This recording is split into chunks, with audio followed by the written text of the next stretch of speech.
Ladies and gentlemen, boys and girls, it is currently Cinco de Mayo 2011, and today is the KNKL Daily, number 8.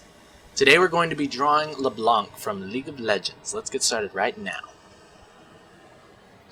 So, the purpose of today's daily, I'm going to be showing a little bit more of a tutorial, I guess you could say. I've slowed down the time-lapse a little bit, and I'm going to be talking through the process that I use, pretty much, for all my pictures. So, like you've seen before in the other dailies, we start with the lines. Imagine that. I tend to work with, when you open a new document, you've got your white space, right? And your background, basically. Create a new layer on top of that, and then I'll start to draw in the lines with a light gray. And I'm working at 100% opacity, and that'll come into play a little later as why I do that. I'm not working with like black and then lowering the opacity. Don't do that. It won't give you the same I guess look. Well, maybe it would, but I don't know. I just choose not to do that. I guess it's a force of habit. So, yes, LeBlanc is a very awesome character. I really like a lot about her design. Her, the way she plays in the game is really sweet. The only thing I am really curious about is exactly how that big, glyph thing on her head stays there. If anybody has any ideas or could enlighten me as to how that actually stays up there. Yeah, let me know in a comment or whatever. So yes, this time-lapse has been slowed down quite a bit today, working at about a third of what we usually do.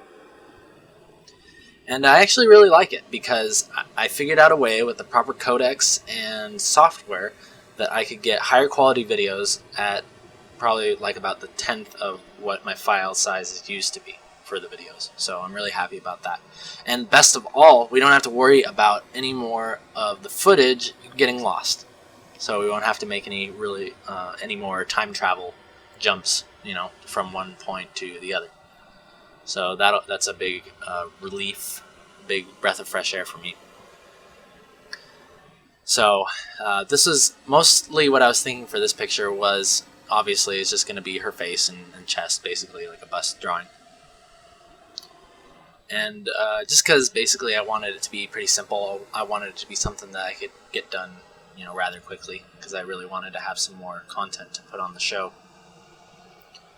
And yeah, I just really wanted to draw LeBlanc, so why not?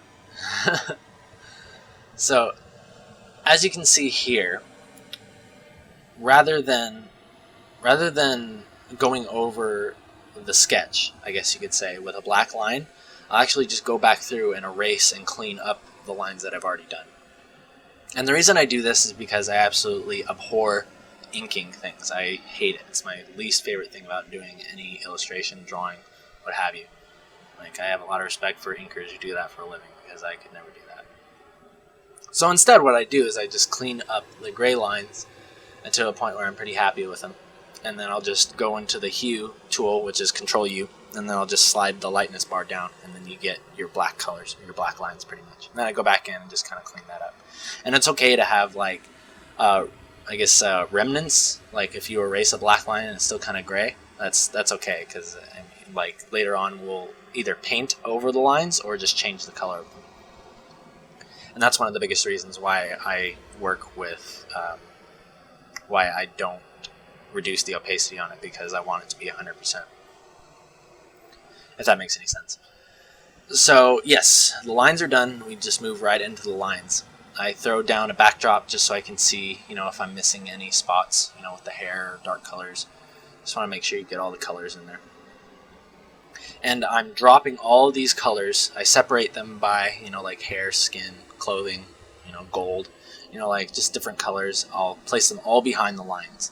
So kind of like you think old style animation cells. That's basically what I'm doing. I'm painting behind the cell. And once I do that, then I just kind of go from there. Now, this is something that I did in the Kog'Maw daily, actually, where I did the texturized painterly background. And I really actually liked it. I've been doing it, on a couple of my pictures. It's kind of a nice, quick way to add a cool little accent to your drawings rather than just have a white background, Gives it a little more flavor, I guess you could say. And I really like it, so I just went ahead and did it. Now, the way that I got to those brushes, by the way, is in your brush tool or brush toolbar. There's like a little arrow. I'll have to do another tutorial on exactly how I get to there. And I actually figured out how to start doing live footage. Well, I guess you could say not necessarily live, but like real-time footage rather than time-lapse, so I can show you real-time how I do, certain things, certain techniques and stuff. So that's really fun. That'll be something to look forward to as well. And like I said, it's a lot, I guess, more time efficient. Yeah, because instead of spending hours on a time lapse, I can spend 15 minutes and focus on a principle or just like kind of a little tutorial thing, and it gives it more content basically. So of course I'm not going to stop doing time lapses. I mean, this is really the best part of the show, but I just want to make sure that we don't go like weeks without having shows. I really want to get as many of these out just because they're fun. Like, I really want to have as many reasons as possible to just keep doing more shows. So anyway, enough blabbing about that. Going back to what we are working with now. I put the shadows in, I think, and now I'm just going into the lights.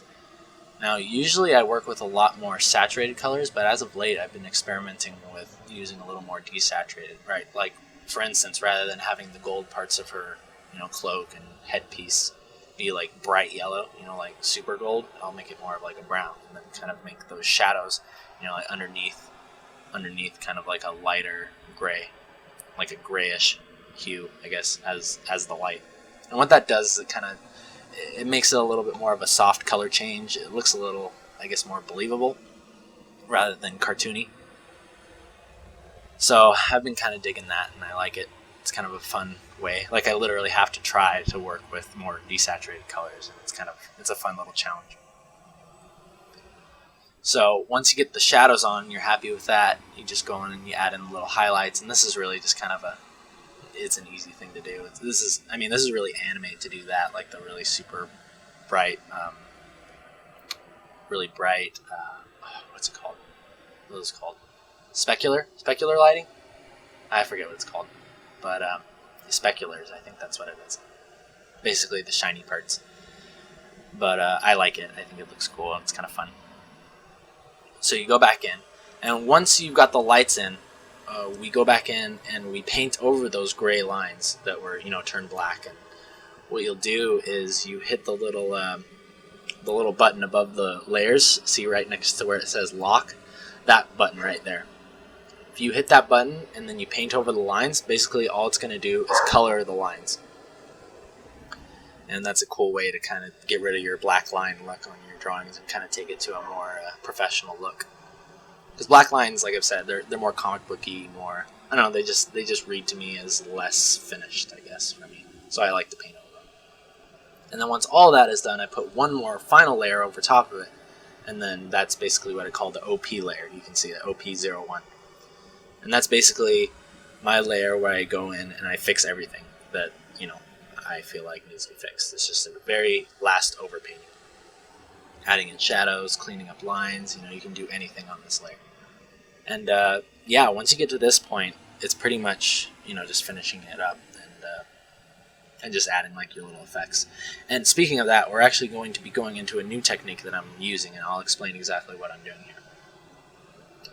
Eventually, once I get to a point where I'm really happy with it, I'll group the layers, and then I'll duplicate that group, just in case, like I need to go back and like mess with the layers. But then I'll merge that group into one flat layer. So this LeBlanc you're looking at right now is one layer. Then I'll duplicate layers of that same thing on top of it. Man, there's a lot of layers. But basically, I'll create a dark layer over top of it, and then put a mask over top of it, and then erase it, or I guess mask away some of the darkness. And what that does is it allows you to, like you can see from where her face, it's like a lighter color of her skin, and then down in the bottom right, her skin gets a little darker. And it's basically an easy way to make a gradient for your character. And the reason why I do this now is because I've started to learn a lot more about kind of the principle of like focal points and where you want the viewer to look at your drawing first. And usually it's going to be the brightest or most colorful part of the drawing. So yeah, so that was basically the reason behind that. So here's the final detail shot, and here is the wide shot. So yeah, that was a fun little project. Hope that you guys liked that. Again, thank you for tuning in to the Keenan Lafferty KNKL Daily, number 8, featuring LeBlanc. Thumbs up if you like it, thumbs down if you don't, and I will see you guys next time.